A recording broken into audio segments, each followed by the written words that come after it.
This car is back in the garage again. It made it home after its long trip.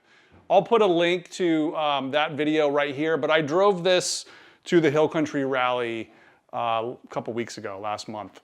And it was a lot of fun, had a great time. Ended up flying home and had the car transported back. So I'm just now unpacking it. I just finished washing it. And I just thought maybe I'd show you guys what I brought as sort of the mobile garage time. You know, I'm pretty comfortable here in this little garage fixing stuff and willing to tackle just about anything. But when you're outside your comfort zone, you kind of need to bring a little bit of the garage with you. But this was a pretty fast-paced rally, and the rally to the rally, which meant you can't load your car up with too much stuff or it's going to be flying all over the car. So here's what I brought. You know, the factory spare and jack is in here. That stuff is tucked well underneath this carpet. And then I brought the factory tool kit, which is mostly complete. This is the tonneau cover for the cabriolet top. So we'll just set that up here for now. When the top is down, that keeps it all covered. This right here is a tire repair kit. So even though the car has a spare tire, you know, sometimes it's helpful just to have the ability to do a repair to the tire. So this system allows you to patch it with a little plug without taking the tire off the rim. So this is the installation tool. That's the plug right there. Here's the quick instructions, but you basically find the hole, you ream it out with this, make sure the hole's the right size. You insert the plug into this insertion tool. This screwdriver probe thing goes down into the tire, and then this remains in the tire, and then you unscrew it. So this would be, you know, in the tire. So now the plug is loaded in there. This part is, like I said, in the tire. And then you just use a wrench. This wrench right here goes in the back, and it basically threads that plug into the tire. So it goes, so you just keep turning this till it stops. And then what you're left with when you pull this out is the plug is in there. And then you pull it tight so the mushroom's up against the inside, and then you just saw it off. So it's a pretty clever tool. I've never actually had to use it. I've just read the instructions and described what I see here. But it does seem like it's pretty well made. It does seem like it would work.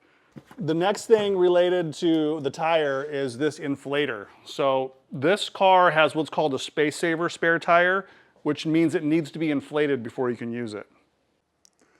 This is the extra bag of tools. I'll show you those in a minute. This is just some brake fluid and a funnel, some paper towels.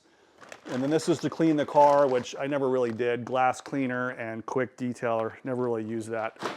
This is the factory toolkit. I'll show you that in a second.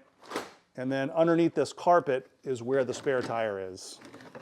Porsche made the tank bigger and the tire smaller. Now you got to pump it up, and the car normally comes from the factory with that toolkit, and it also comes with a tire inflator. But you know, that thing's 40 years old, and I wouldn't trust it to work for the first time on the side of a road. So I have this newer one that actually got the modern plug on the end that actually fits my cigarette lighter. Actually, this is the tire inflator. The other one is for the battery. So let's take a look at this.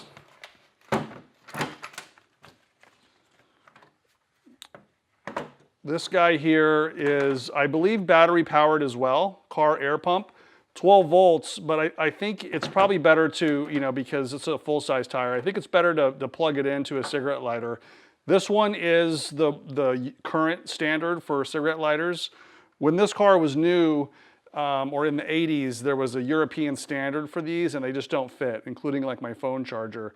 So I have an adapter inside my car that's useful for my phone charger, but it'll also be useful for this. And then this is the connector to the tire.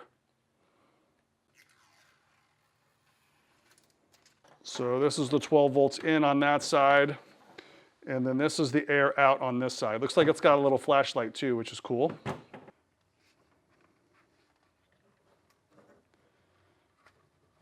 Yep, that's a threaded connection there. Give that a little tighten, and now it's ready to go. So this is my phone charger, so we can pull this thing out. And I have a little adapter sleeve that adapts it from European to US.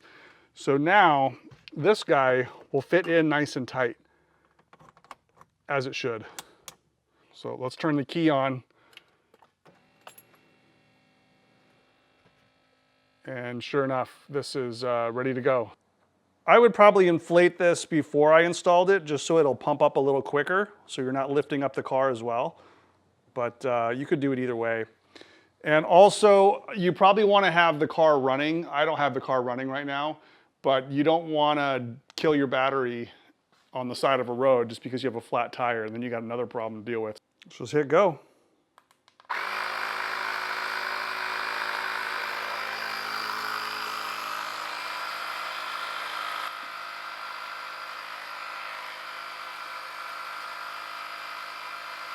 I think this is going to take a while, so I'll end up speeding this up, but I'll record how long it takes.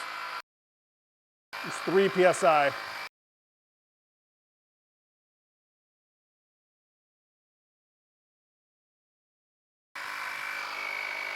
Five and a half.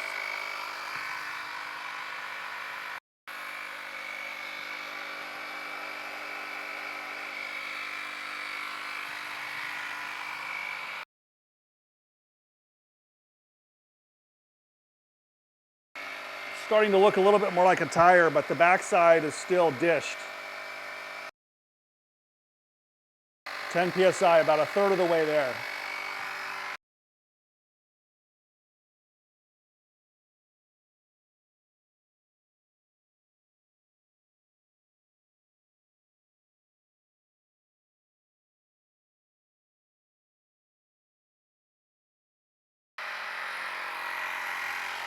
$23.5.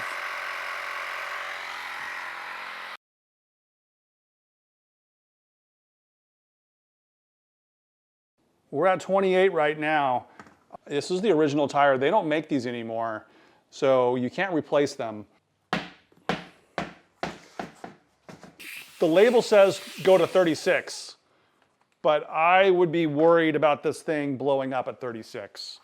The compressor is nice and cool. It's not even warm. It did an amazing job. So it's compact. I think that's awesome. The condition of the tire and the reason why I stopped at 28 is because it's severely cracked. This is where it folds. It's very, very cracked. The tread itself is coming off. It's bulged like an airplane tire. The inside is also cracked. So if I had to drive on this, I would go even slower. It says 50 kilometers or 50 miles per hour. I probably would go less than that. It also says 36 PSI. So I would probably just keep it at 28, put it on the car and just limp to the next gas station. This is why I also have the plug kit, because there's a high probability that this is gonna fail after like 10 miles or less. So it depends how far you need to go, but this is the other option, and at least it's an option. So say for instance, you don't have the car running and you just killed the battery and now it won't start. That's what the other thing is for. This will give the battery a little jump start. Comes with detachable leads and a cord to charge it. You can charge it in your hotel room. This is saying it's already 100%. I made sure this was charged before I took off. And this just plugs in here. Looks like it's got some LEDs showing it's ready. In this car, the battery is just right next to the tire. Make sure you know which is positive and negative. I know this one's positive, and I know this one's negative. Hit power.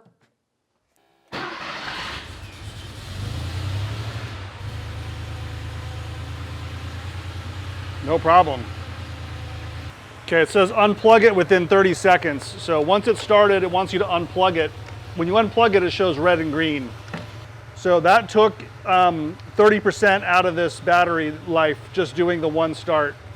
If the red light's on, either it's not connected, it's off, or there's a short circuit. So we were getting the green light when we had it connected to the battery. And then reverse charge is a green and red flash. We never saw that. I imagine if you connect it backwards, you'd get some flashing lights. So make sure you remove these so you're not charging the battery from the car's alternator. You don't want to blow this up with the alternator. So That's about it. It works great, nice and compact. And then this guy here is actually the factory toolkit. This is what comes with your Porsche.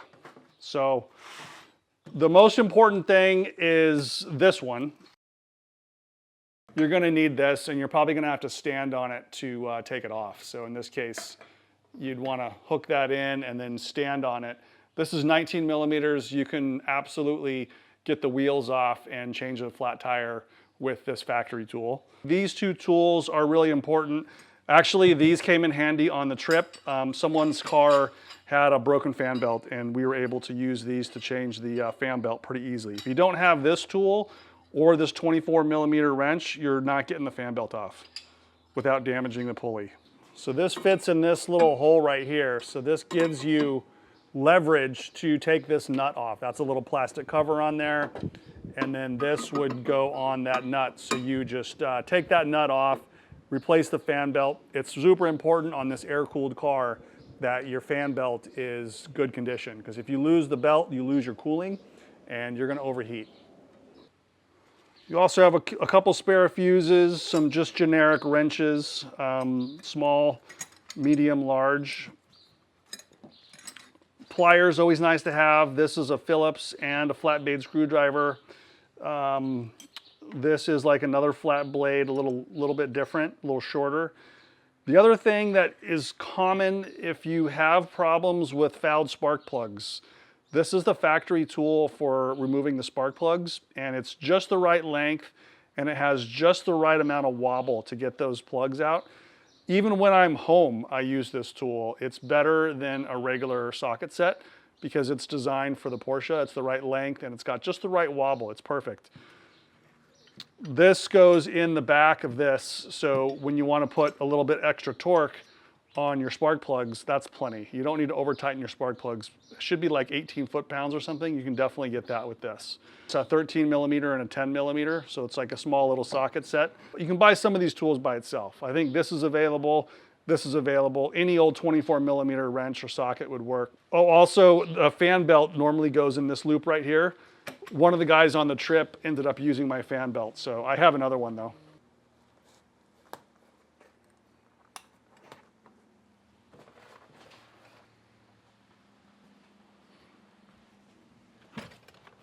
Okay, these are the above and beyond tools that you may or may not need. So I have a full set of metric Allen wrenches. You never know if you might need that. I don't have a full socket set. You don't really need it. I have basically all the common sizes plus what comes in the factory kit. I have that. I have this, that's for electrical. This ratchet, it's short and compact, but it's actually 3/8 and 1/4 inch, so I can run all of those off just one tool. I have, this is a little wire brush if I need to clean something. This is the power probe. It's useful for diagnosing electrical stuff. I normally don't have this in the car. I usually keep this with my electric toolkit, but basically you can check for grounds, check for power, troubleshoot anything electrical with the power probe. It's awesome. Basically provides power, grounds power, that's all it does. I have a voltmeter. You know, the cars don't come with voltmeters, and so I think it's always good periodically just to check your voltage, make sure your alternator's working. And then the rest is just general hand tools. I do have a vice grip, not sure why.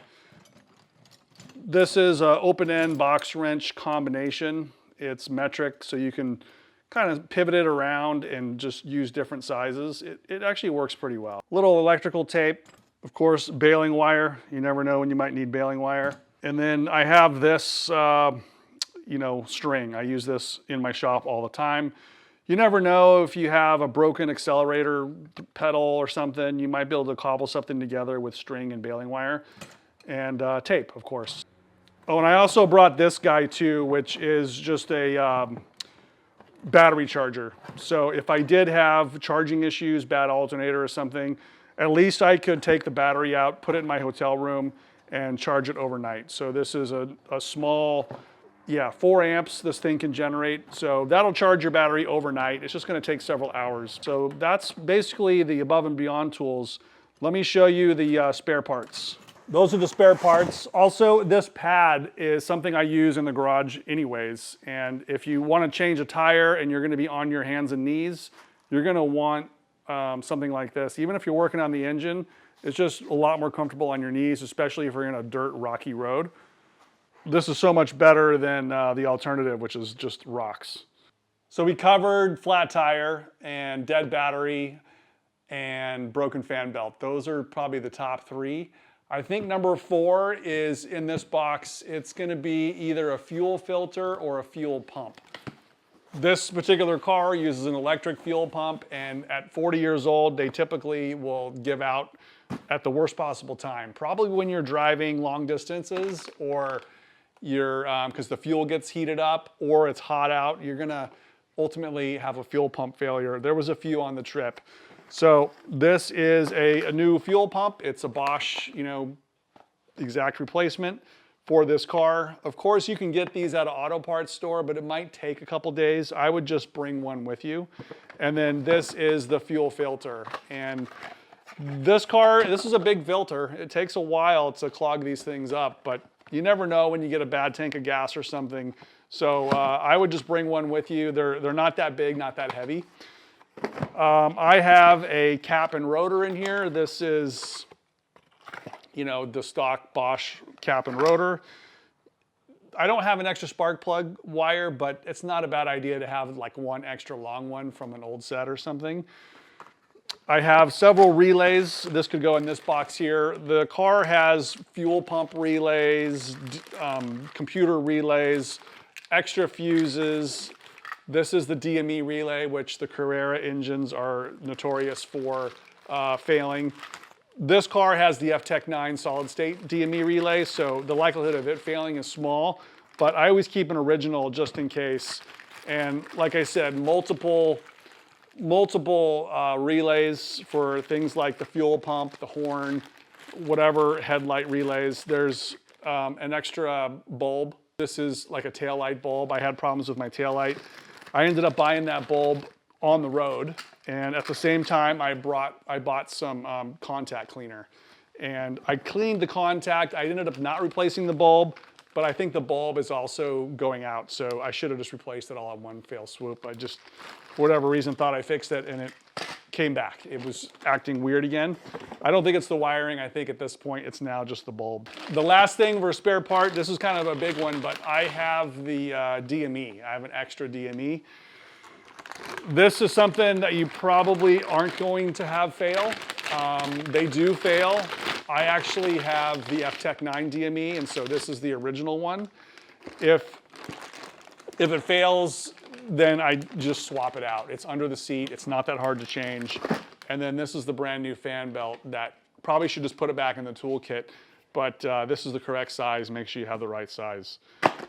So that's what I brought on the trip. If I forgot something, just leave me a comment below. I want this to be helpful for you and the next guy. If there's a better list or other things to remember to bring, please let me know. We'll put it in the comments and everyone can see them that way. I did have a starter failure. Not really a failure, but when it gets really hot, it doesn't want to crank. And so I didn't bring a starter. This is a G50 car. It is really difficult to get the stock starter out. It is a partial engine drop in order to get the starter out. It's easy enough to just push it. Some people consider bringing an alternator. They're not that big, but they are hard to replace in the car. You can definitely do it. It's probably on the side of the road. It's probably a, 3-4 hour job at least.